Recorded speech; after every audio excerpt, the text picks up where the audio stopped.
Hi, ഒഡീസിയ classmates A+2 ക്യാമ്പയിൻ്റെ ഭാഗമായിട്ട് ഞങ്ങളുടെ പലതരത്തിലുള്ള വീഡിയോസ് നിങ്ങൾ കണ്ടിട്ടുണ്ടാവും.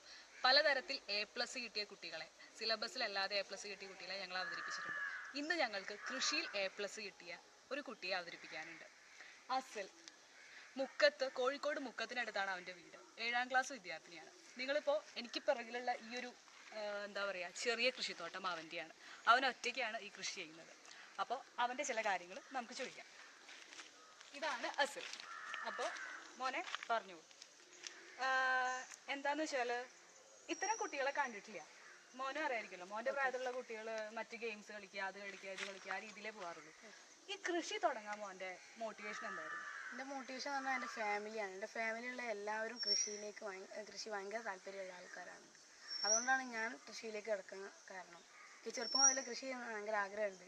പക്ഷെ എനിക്കന്ന് ചെയ്യാൻ കഴിയില്ലായിരുന്നു. അപ്പം എനിക്ക് ചെയ്യാൻ കഴിയുമെന്നുള്ളൊരു പ്രായമായപ്പോൾ ഞാൻ തുടങ്ങി നോക്കി. അസിലിൻ്റെ ഒരു എക്കോ ഫ്രണ്ട്ലി ഫാമിലിയാണ്. അവന് 2 കാക്കമാരാണുള്ളത്. അപ്പോൾ അവരും അവൻ്റെ ഉപ്പയും ഉമ്മയും ഒക്കെ ഒരു മരം നടുകയായിട്ടുള്ള പലതരത്തിലുള്ള കൃഷിപ്പണികൾ വ്യാപൃതരാണ്. അപ്പോൾ ആ ഒരു പാരമ്പര്യമാണ് അസിലിനും കിട്ടിയിട്ടുള്ളതെന്ന് പറയാം. അപ്പോൾ മോൻ്റെ ഗൈഡൻസ് എങ്ങനെയായിരുന്നു? കൃഷിയിൽ മോൻ എങ്ങനെയാണ് തുടങ്ങിയത്? കൃഷിയിൽ ഞാൻ എൻ്റെ ഉപ്പയും ഉമ്മയും ഉപ്പ തടമെടുത്ത് തരും, ഉമ്മ ഒത്തുണ്ടാക്കി തരും, അത് ഞാൻ നടും. അങ്ങനെയാണ് ഞാൻ തുടങ്ങിയത്. അപ്പോൾ വിത്തുകളൊക്കെ കിട്ടുന്നത്? വിത്തുകൾ ഇവിടെ കിട്ടാത്ത വിത്തുകളൊക്കെ ഉപ്പ വാങ്ങിക്കൊണ്ടുവരും. ചിലതൊക്കെ ഒരു ഗുണ്ടൽപേട്ട് സന്ദർശനത്തിനിടെ ഞങ്ങൾക്ക് കുറച്ച് വിത്തുകൾ കിട്ടുകയും ചെയ്യും. എന്തൊക്കെയാണ് മോൻ്റെ വിളകൾ മോൻ കൃഷി ചെയ്യുന്നത്? എൻ്റെ വിളകൾ മുളകുണ്ട്, തക്കാളി ഉണ്ട്, വെണ്ടയുണ്ട്, അവിടെ കയ്പയുണ്ട്, പടവലം, കക്കിരി, കുമ്പളം, വെള്ളരി ഒക്കെ ഉണ്ട്.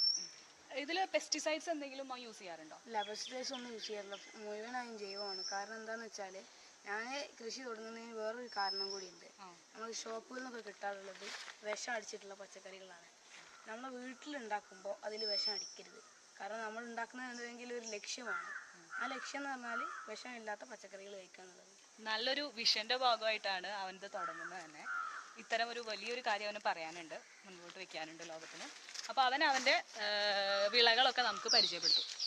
പറഞ്ഞോളൂ, എന്തൊക്കെയാണ് മോൻ കൃഷി ചെയ്യണേ? ഇത് വെണ്ടയാണ്, ഇവിടെ സാധാരണ ഉണ്ടാവാറുള്ള വെണ്ട. പയറ്, ഇത് തക്കാളിയാണ്. ഇത് ഷോപ്പിൽ നിന്ന് കിട്ടുന്ന തക്കാളിയുടെ വിത്ത് തന്നെയാണ്. ഷോപ്പിൽ നിന്ന് കിട്ടുന്ന തക്കാളിയുടെ വിത്ത് തന്നെ. അതെങ്ങനെയാകുമ്പോൾ വിത്ത് വാങ്ങിച്ചിട്ട്? അതെ, വിത്ത് വാങ്ങിച്ച് കായ വാങ്ങിച്ച് അത് ഉണക്കിയിട്ട് വിത്തുണ്ടാക്കിയില്ല. പിന്നെ ചീര? അതെ, ചീരയുണ്ട്.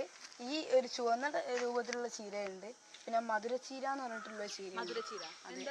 മധുരച്ചീര എന്ന് പറഞ്ഞാൽ നമുക്ക് അതിന്റെ കിഴങ്ങും യൂസ് ചെയ്യാൻ പറ്റും.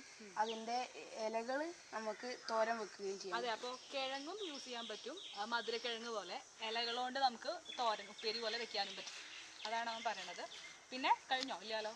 ഇല്ല, കഴിഞ്ഞിട്ടില്ല.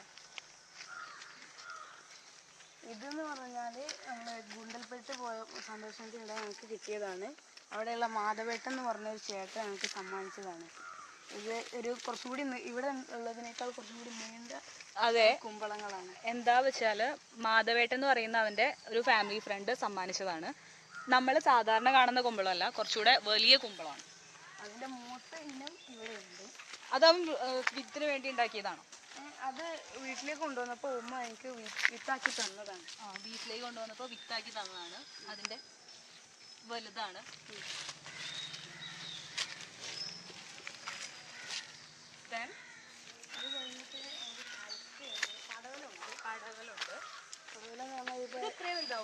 അല്ല, ഇത് കുറച്ചും കൂടി വലുതാവും. ഇതിപ്പോ ഇതിന്റെ താഴെ കല്ല് കെട്ടിയിടാറില്ല? അതെ, കല്ല് കെട്ടിയിടാറുണ്ട്. അത് അവിടെ കണ്ടു. അത് വളഞ്ഞിരിക്കുന്നതിനാണ് മെയിനായിട്ട് കല്ല് കെട്ടാറുള്ളത്. അപ്പൊ ഇതിന് കല്ല് കെട്ടേണ്ട ആവശ്യമില്ല. നീണ്ടതാണെങ്കിൽ നമുക്ക് കല്ല് കെട്ടേണ്ട ആവശ്യമില്ല. ഇതിപ്പോ ഏകദേശം കഴിയാനായി. മഴ തുടങ്ങിയതോടുകൂടി പുഴി കാര്യങ്ങളുടെ ഏകദേശം എല്ലാം പോയി. മോന്റെ വിളവെടുപ്പ് കഴിഞ്ഞോ എല്ലാത്തിന്റെയും? വിളവെടുപ്പ് ഏകദേശം കഴിഞ്ഞു. ഇനിയുള്ളതൊക്കെ അതിന് ശേഷമുള്ള കുറച്ചുള്ളത്. പിന്നെ അവന്റെ പ്രധാനപ്പെട്ട വിള എന്ന് പറയുന്നത് കക്കിരിയാണ്. കാരണം ഞങ്ങളിവിടെ വന്നപ്പോൾ തന്നെ അവൻ തന്നത് കക്കിരിയുടെ ജ്യൂസാണ്, സാലഡ് വെള്ളരി അല്ലേ? അത് എവിടെയാന്ന് കാണിച്ചു തരൂ. കക്കിരിയാണ് അവന്റെ മെയിൻ ഇനം.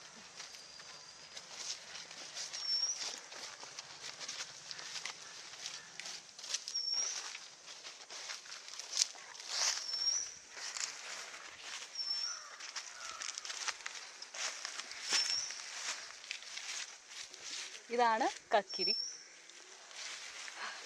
അപ്പോൾ ഇത്തരം കാര്യങ്ങൾ കൊണ്ടൊക്കെ വളരെ വിശേഷപ്പെട്ട കാര്യങ്ങൾ, മധുരച്ചീര അല്ലേ, മധുരച്ചീര പോലെയുള്ള നമ്മൾ കേൾക്കാത്ത വിളകളുള്ള തോട്ടമാണ് അവൻ്റെത്. ഇപ്പോൾ നിലവിൽ എന്താ പറയുക, ഇതിൻ്റെ ഒക്കെ ഒറ്റയ്ക്ക് മറ്റു കാര്യങ്ങളും എല്ലാം തന്നെ അവൻ തനിച്ചാണ് ചെയ്യുന്നത്. എല്ലാ പെസ്റ്റിസൈഡ്സ് യൂസ് ചെയ്യാതെ ജൈവവളങ്ങൾ മാത്രം ഉപയോഗിച്ച് ഈ കാര്യങ്ങളെല്ലാം ഒറ്റയ്ക്ക് ചെയ്യുന്നുണ്ട്. ഒറ്റയ്ക്കല്ല ചെയ്യുന്നത്, ഉപ്പിയൊക്കെ സഹായിക്കാറുണ്ട്. നനക്കാനും മറ്റുമായിട്ട് ഉപ്പയമ്മ സഹായിക്കാറുണ്ട്. വലിയൊരു മുതൽക്കൂട്ടാണ്. കാരണം പ്രകൃതി, മറ്റു വായു, ജലം എല്ലാം മലിനമായിക്കൊണ്ടിരിക്കുകയാണ്. നമ്മൾ ഫോഗ് പോലെയുള്ള മെട്രോപൊളിറ്റൻ സിറ്റികളിൽ മാത്രം കാണുന്ന പ്രതിഭാസങ്ങൾ നമ്മുടെ കൊച്ചു കേരളത്തിൽ പോലും ഉണ്ടായിക്കൊണ്ടിരിക്കുകയാണ്. ആ സമയത്ത് ഇവനെ പോലെയുള്ള ഒരു കുട്ടി ഉണ്ടാവുക എന്ന് പറയുന്നത്, കേരളത്തിൽ നിൽക്കുക എന്ന് പറയുന്നത് വളരെ വലിയ കാര്യമാണ്. അവരെ നമുക്ക് ലോകത്തിന് കൊടുക്കേണ്ടതാണ്. അപ്പോൾ ഞങ്ങളുടെ ഒരു ചെറിയ ഗിഫ്റ്റ് ഉണ്ട് മോനെ. ഒഡീസിയിലൊരു ബാക്ക് പാക്കാണ്. ദെൻ ഞങ്ങളുടെ ഒരു ഷൂ ഒന്ന് ഓപ്പൺ ചെയ്ത് നോക്കിക്കോളൂ. ഇഷ്ടമായോ?